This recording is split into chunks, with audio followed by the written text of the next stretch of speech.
So there's currently a ceasefire with the United States, Israel, and Iran. And the United States is currently attempting to do a blockade of the Persian Gulf of Iran as a negotiating tactic to get leverage. Because Trump finds himself in a pretty sticky situation where, as it turns out, it's very easy for Iran to control those straits because of the topography of that area. And currently, as of right now, we lack the capacity to fight against their drones and to do a massive land invasion of Iran. So let's look at the reality of the situation. Most likely, my guess, and this is the guess of a lot of people also, that Trump assumed that by taking out the leadership of Iran, that would force their hand and they would come to the negotiating table, and that this would be relatively easy. He put all his eggs in that basket.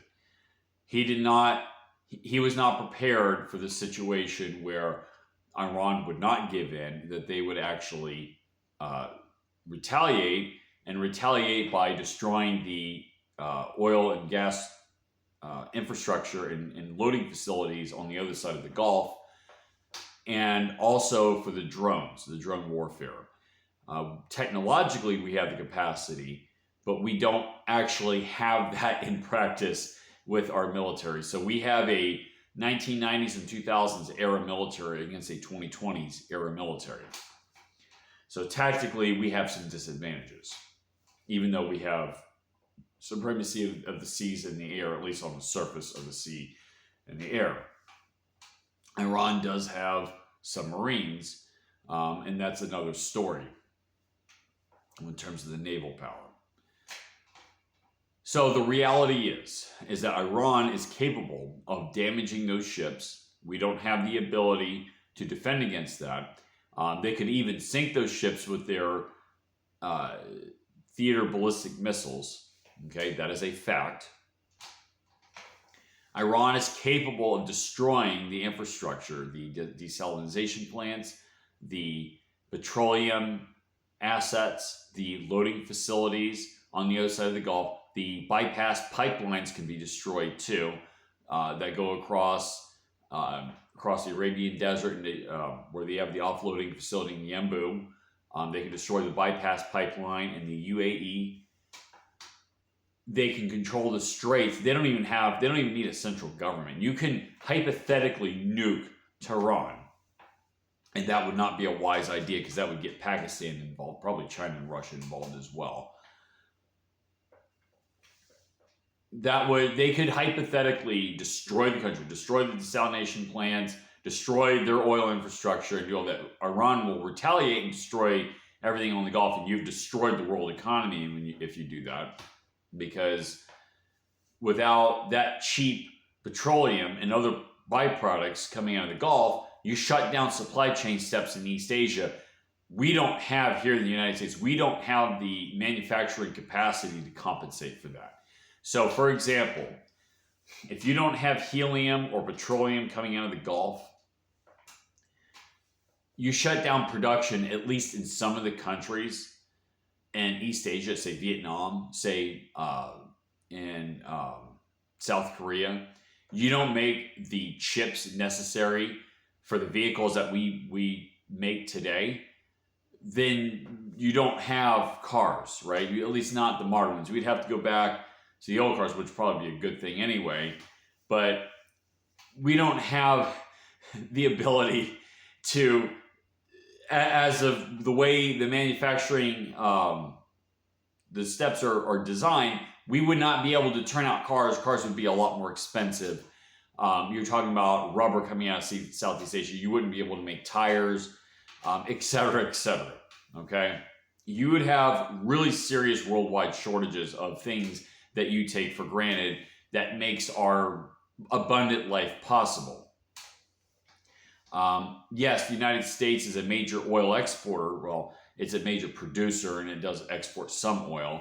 I wouldn't say a major exporter, but we're a major producer of oil. in order to keep those supply chain steps working at least to some degree, we would have to export our oil to Europe and East Asia, and gasoline prices would be a lot higher here. So yes, it would affect us. Now, if we, and hypothetically the president can do this, we can have an export ban. You do that, you shut off the world economy. So that's the situation you're in. That's the reality of the situation you're in. That means that Iran has the diplomatic and tactical initiative. Okay, that's the reality of the situation. You wouldn't know that if you listen to Fox News. Okay, they're telling their viewers, and listen, I don't have any hatred to any group of people or anything like that. I'm just telling you the reality of the situation. A lot of them are boomers. A lot of them are people who are not living in the 2020s. No offense. Okay, I say a lot of them. I'm not saying they're stupid or anything like that. But they did not consult, the leadership at least did not consult the Ukrainians, or it did not observe the Russia-Ukrainian war to look at what warfare in the 2020s is like. They could have had Ukrainians day one consult them. This is what you have to do to jam the drones, to stop these drones, instead of shooting a multi-million-dollar missile at a $20,000 or $30,000 drone, right? And that puts you at a tactical disadvantage. Those drones can do damage to the surface of the ships, the radar, the decks of those ships. And once those interceptors are run out, and we only have so many of those, Iran's got 10,000 or more drones that they could use. We cannot stop them from damaging our ships. We couldn't stop them from sinking those ships. So, since you're in this situation, the reality is that we do not have, the United States and Israel does not have the tactical or diplomatic initiative. Iran has a tactical and diplomatic initiative, despite the fact that they don't have an air defense. Yes, they can bomb them. Yes, we can blockade them on the surface. But Iran can retaliate. That's the reality of the situation. They can shut down the world's economy. The United States cannot stop them from doing that. Trump, given who he is, cannot admit, okay? Trump, like I said before, he does not have a back down plan. He has a double down plan, okay? Based on what we've seen, based on experience. Trump needs to reevaluate and reassess here, okay? I would strongly urge him to do this. He probably wouldn't listen to me. I'm sure he wouldn't. But I'm sure there's other people telling him this. And to be perfectly blunt, this will probably put him in a fit of rage if somebody said this. But it'll put him in a fit of rage precisely because it's true. If he could be beholden, if he could be at a negotiating disadvantage with the Israelis, which apparently he is, if he can do that, he can manage to be at a negotiating disadvantage with the Iranians. Okay? There, I said it. You want to get yourself in this kind of situation because you're apparently compromised by Israel.